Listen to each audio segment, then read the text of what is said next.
Hey, welcome back to the Engineer Channel. Today, we're working on the 2005 Toyota Tacoma.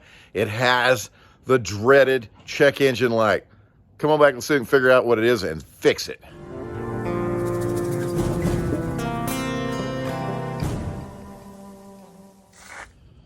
So to diagnose the problem, I have one of these BlueDriver.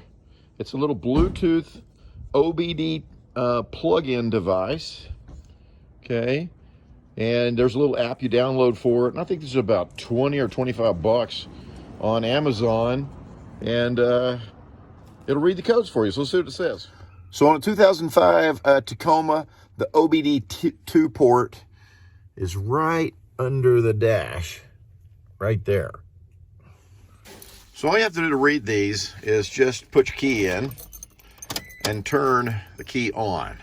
This truck has 197,000 miles on it, but still runs like a top. And so, you know, when you get so many miles in there, even your key, look at there, just won't even stay in. But, you know, it still works. Okay, the first thing you have to do is you have to connect your Bluetooth app to your device. And so I'm going to go connect right here. Connect. Okay, so now the truck is in the on position on my ignition. And let's just click read codes here and see what that says.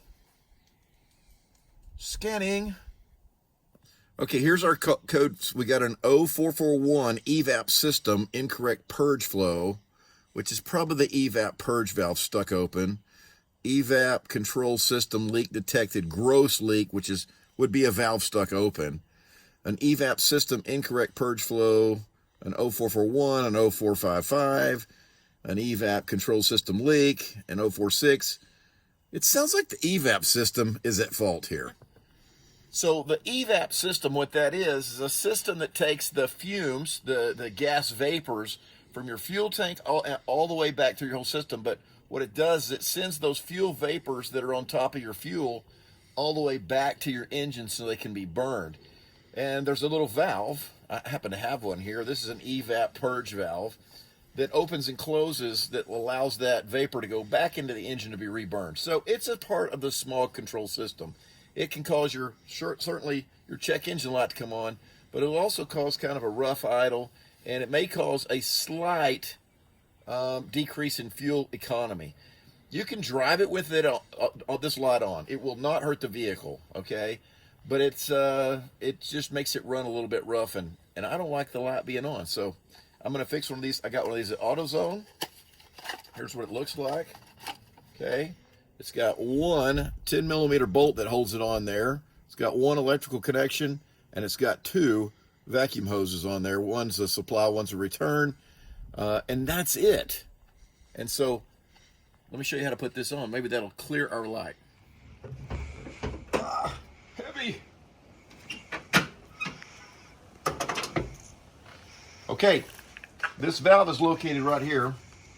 This is a little filter, and it comes in this valve, this line right here, and this line right here, and there's the purge valve. It sits right on top. This is a 2.7 liter 4-cylinder. It sits right there, right on top of the intake manifold.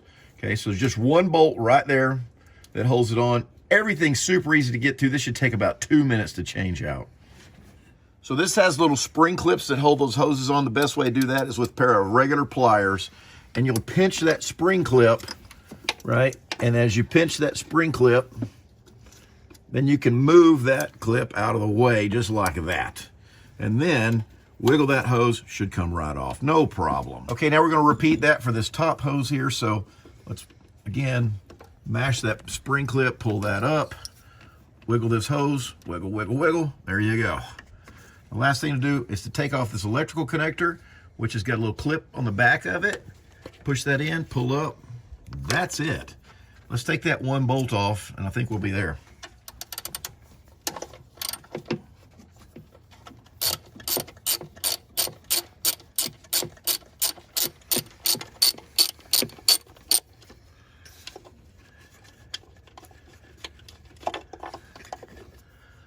And that's all there is to that. Okay, so there you go. There's your old dead purge valve that was stuck open. One bolt. Let's put it back together. Always verify that you have the exact same part because I was over at the hardware store last night, or the parts store, and they gave me a purge valve, and it was not the correct one. It had both of these ports facing upwards. So it's easy to get confused. Make sure you check and you have the right part. All right, we're just going to reverse the steps. Let's put this back together. Put our bolt in there. Get that started.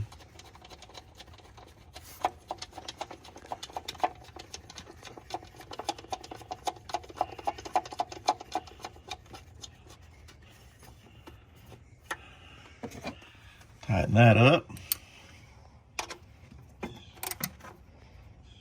All right, click, click. Let's slip these, let's put the connector back on, the electrical connector. Make sure it clicks. Okay, oh. There it went. No, it's not going on there. There it went. Make sure that clicks. It'll come back off real easy. Okay, and so holes number 1, spring clippy-do. Back in place. Hose number 2. Also, when you get this apart, check these hoses and make sure there's no splits, because if there's any kind of vacuum leak on here, it's going to throw a code. Okay. And spring clip number 2.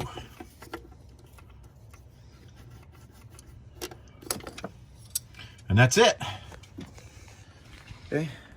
The final thing you need to do is go ahead and disconnect the negative terminal on your battery, and that'll reset your computer, and it'll reset your check engine light, and then you should be good to go. With your battery, do not get a wrench that touches that thing. That will make a party start, and that's probably not a good thing. And also make sure that your wrench is on back them up, not go forward. All right, so we've got it all buttoned back up. Now the moment of truth. Does our check engine light come on? Let's see. Oh, our windshield washers do.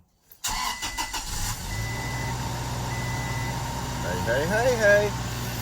No check engine light, baby. Now, if the check engine light would have still been on, turn that off. If it would have still been on, the next thing I would have done is gone and checked the gas cap. You'd be surprised, but a gas cap is part of that system. And if that seal on your gas cap's broken and it leaks, it will also throw that code. But more than likely on these, it's that purge valve when you get those codes. So I hope this helps fix yours, and I'll see you next time here on the Engineer Channel.